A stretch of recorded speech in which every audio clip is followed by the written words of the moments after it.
Escudero pinatalsik, Tito Soto pumadit, State Witness ni Vizcaya, sinupalpal ni Vico Soto. I, Vicente C. Soto III, having been elected to the position of Senate President, do hereby solemnly swear that I will well and faithfully discharge, to the best of my ability, duties of my present position and of all others I may hereafter hold under the Republic of the Philippines. That I will support and defend the Constitution of the Philippines. That I will obey the laws, legal orders, and decrees promulgated by the duly constituted authorities, and maintain true faith and allegiance to the Republic of the Philippines. And that I impose this obligation upon myself voluntarily, without mental reservation or purpose of evasion. So help me God.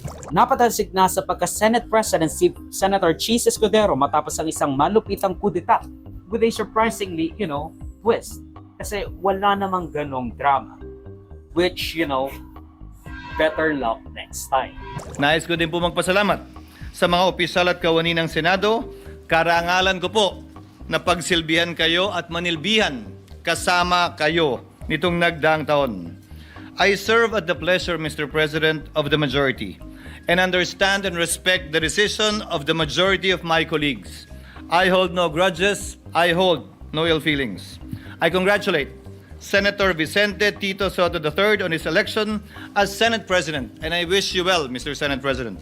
Ayon raw kasi sa Cheese, Miss, kaya raw nagpalit ng liderato sa Senado ay dahil raw sa naisawalat na 30 million peso campaign donation or contribution kay Senator Cheese Escudero nung tumakbo siya noong 2022. Tapos, yung nag-donate sa kanya, top flood control project contractor, nakakuha or naka-corner ng 5 bilyong piso na proyekto. Ang isa pa, dahil hindi raw gusto ng mga senador kung paano magbigay ng oras kasi may favoritism daw si Senator Rodante Marcoleta bilang Blue Ribbon Chairperson. Isama mo pa yung hatian daw ng committee membership at chairmanships na hindi ginusto ng ating mga senador.